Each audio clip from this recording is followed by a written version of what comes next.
Hello my dear YouTube family, मैं हूँ आपकी खुशी दी। मेरे को एक क्वेश्चन पूछा गया था, आईआईटी जैम की अगर प्रिपरेशन कर रहे हैं, जैसे सीएसआर नेट किसी भी एग्जाम की तैयारी कर रहे हैं, तो एक टीचर को फॉलो करना चाहिए या एक से ज्यादा टीचर्स को फॉलो करना चाहिए? एक कोचिंग अगर ले रहे हैं तो किसी एक बैच में ज्वाइन कर लें कि हाँ उसमें 4-5 टीचर एक मतलब साथ में मिलकर पढ़ा रहे हैं उस बैच में, और फिर वो कुछ 1-2 या 3 मंथ्स में सारा सिलेबस कवर करा रहे हैं, क्या हम उसमें एनरोल करें? मतलब किसमें करना चाहिए?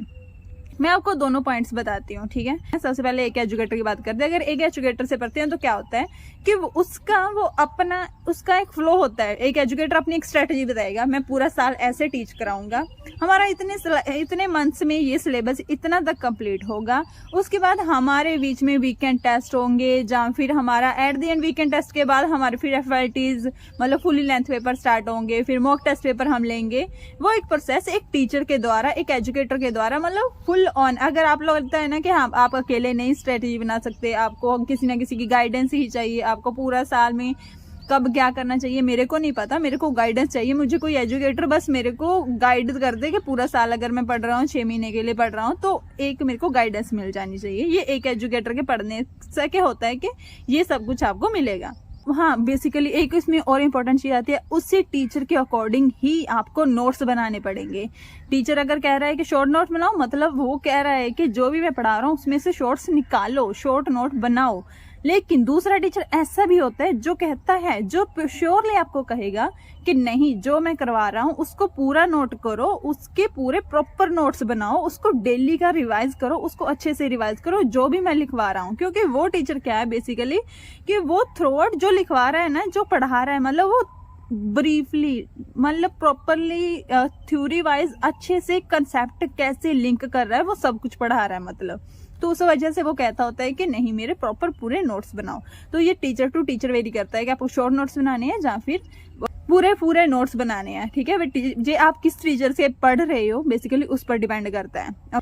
ये होगी एक एजुकेटर की बात जो मैंने आपको बता दी है कि ऐसे ऐसे उसका प्रोसेस होता है। अगर दूसरा हम होते हैं कि हम एक से ज्यादा एजुकेटर को फॉलो करना चाहिए। ऐसा मैं नहीं कहूंगी कि हाँ जब आप एक एजुकेटर को फॉलो कर रहे हो सिर्फ एक ही कर लो, एक से ज्यादा मतलब 2 को कर लो, उससे ज्यादा मत करना, बहुत कंफ्यूजन हो जाएगा। अगर एक एजुकेटर को फॉलो ही कर रहे हो तो मतलब दूसरे को अगर करना है तो चलो ठीक है कि हाँ एक थोड़े बहुत कंसेप्ट नहीं समझा रहे तो दूसरे को हमने फॉलो कर लिया, ऐसा आप कर सकते हैं।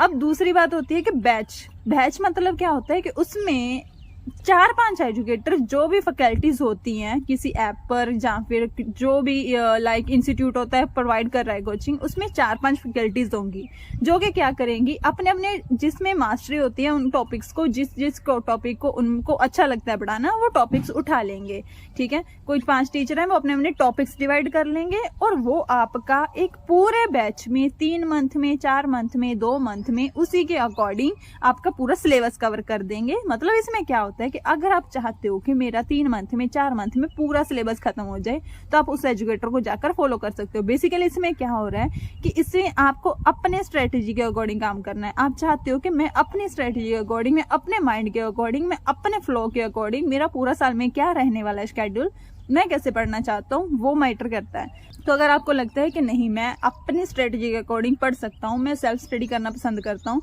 मुझे अपने अकॉर्डिंग मैं इतने मंथ में अगर ये सिलेबस कंप्लीट करना चाहता हूँ तो मैं इतने मंथ में ही करूंगा, या इतना मैं पढ़ना चाहता हूँ तो इतना ही करूंगा, ठीक है। तो वो चीज हो जाती है। बैचेस में क्या होता है, बैचेस में आपको पहले थ्योरी कराई जाएगी, ठीक है, पूरा एक थ्योरी का, उसमें क्वेश्चन प्रैक्टिस, क्विजेस, मतलब कुछ थ्योरी कराई, फिर लेक्चर के बाद कुछ लेक्चर्स के बाद क्विजेस आ गए और फिर उसके बाद फिर से आगे उसमें क्या होता है कि एक बैच आया थ्योरी वाला, दूसरे बैच में आ सकता है कि उससे अपग्रेड लेवल का बैच, मतलब कि उसमें क्वेश्चन प्रैक्टिस ही कराई जा रही है उस बैच में। फिर थर्ड बैच आ सकता है कि हाँ उससे भी ज्यादा प्रैक्टिस वाला। इसमें क्या होता है कि हाँ बैचेस में ही आपको क्वेश्चन प्रैक्टिस के लिए क्वेश्चन दिए जाएंगे, ओके। लेकिन जो अलग से एजुकेटर हो जाता है वो क्या करता है, उसके ऊपर एक रिस्पॉन्सिबिलिटी होती है कि नहीं मेरे पास इतने बच्चे ट्रस्ट कर रहे हैं, मेरे से पढ़ रहे हैं, तो मुझे अलग से उनको और असाइनमेंट्स भी प्रोवाइड करनी है।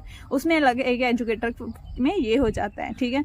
इधर जो होता है इसमें बैचेस में मेरे को अभी इतना श्योरिटी नहीं है, वो असाइनमेंट प्रोवाइड करते होंगे, बट ये श्योरिटी है कि हाँ वो अलग अलग बैचेस लेकर आते हैं, क्वेश्चन प्रैक्टिस के लिए जरूर लेकर आते हैं, ओके।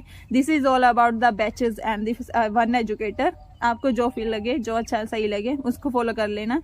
कुछ लोग ऐसे भी होते हैं जो कि ना बैचेस लेते हैं ना किसी एजुकेटर को फॉलो करते हैं, मतलब उसको ये होता है कि नहीं मेरे पास इतने पैसे नहीं है कि मैं कोचिंग ले सकूं। मेरे पास कंटेंट है, मेरे पास बुक्स है, मेरे पास यूट्यूब है, मेरे पास और मतलब मेरे क्लास टीचर्स हैं, तो मैं अपने अकॉर्डिंग फ्लो मतलब करना चाहता हूँ मैं इतने मंथ में, वो अपना मतलब उनका सेल्फ स्टडी का हो जाता है, वो भी कर सकते हैं। वो यूट्यूब पर फ्री के एजुकेटर मतलब जो फ्री के कंटेंट प्रोवाइड कर रहे हैं वैसे एजुकेटर भी अवेलेबल हैं। और आपकी कोई क्वेरी हो तो जरूर पूछिएगा, हम जरूर सॉल्व करेंगे। ओके, इसी के साथ साइनिंग ऑफ विद आपकी खुशी दी।